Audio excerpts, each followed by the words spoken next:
এবার পুজো অনুদান কেন্দ্রে রাজ্যের ৩৫টি পুজো কমিটিকে অনুদান। কেন্দ্রীয় সংস্কৃতি মন্ত্রকের তরফে এই অনুদান। দুর্গাপুজোকে হেরিটেজ তকমা দিয়েছে ইউনেস্কো। এই পুজোর সঙ্গে বৃহৎ অংশের মানুষের যোগাযোগ রয়েছে, সে কারণেই বাংলার পুজোকে আর্থিক সাহায্য করা হলো। প্রতিক্রিয়া বাংলা আবারের সম্পাদক প্রীতম সরকারের। বাংলার ৩৫টি দুর্গাপুজোকে আমরা সম্মানিত করলাম এবং আর্থিকভাবে যে কেন্দ্রীয় সরকারের যে সাহায্য, সেই সাহায্য তাদের কাছে পৌঁছে দিলাম। আমরা ২৫টি ক্লাবকে ৫০,০০০ টাকা, 10টি ক্লাবকে ১ লক্ষ টাকা করে দেওয়া হবে। যেহেতু বিশ্বের মানচিত্রে দুর্গাপুজো একটি বড় ভূমিকা এবং হেরিটেজ তকমা পেয়েছে, এবং দুর্গাপুজোর সাথে যে এত বৃহৎ অংশের মানুষের যোগাযোগ এবং একটা অর্থনীতির যে পরিকাঠামো, সেইটাকে সাহায্য করার জন্যই বাংলা আবারের সহযোগিতায় এই কিন্তু সাহায্য আমরা প্রত্যেকটি দুর্গাপুজোর কাছে পৌঁছে দিলাম। দুর্গাপুজোকে ঘিরে সামাজিক কর্মকাণ্ডকেও গুরুত্ব দিয়েছে কেন্দ্রীয় সরকার। মন্তব্য কালীঘাট নেপাল ভট্টাচার্য স্ট্রিট ক্লাবের সম্পাদক অভিজিৎ বসুর।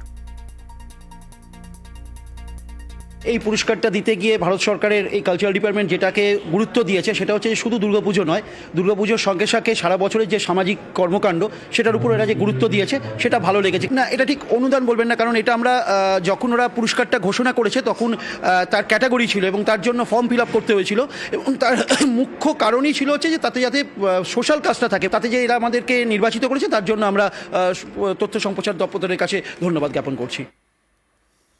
পুজোয় অনুদান দেওয়া নিয়ে মমতা বন্দ্যোপাধ্যায়ের সমালোচনা করে বিজেপি, কিন্তু মমতাকেই নকল কটাক্ষ করছেন কুণাল ঘোষ।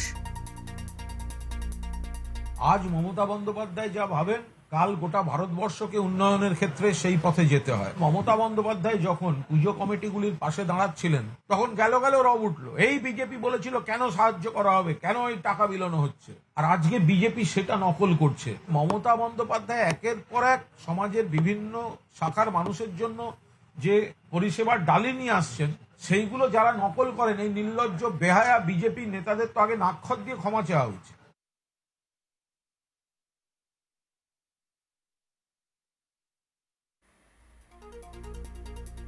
সমালোচনাতেই অনড় বিজেপি, পরিকল্পনাহীনভাবে খরচের অভিযোগ বিজেপি মুখপাত্র শ্রমিক ভট্টাচার্যের।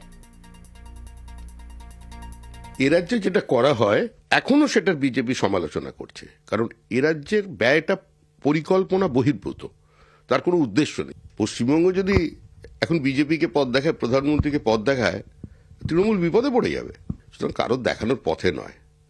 ভারত সরকার সারা বছর ধরে দেশের সমস্ত রাজ্যের যত নিজস্ব ঐতিহ্য, পরম্পরা, স্থানীয় লোকশিল্প, বিভিন্ন কলা, সঙ্গীত, সাহিত্য, তাদের উৎসাহবর্ধক ভাতা দিয়ে থাকে।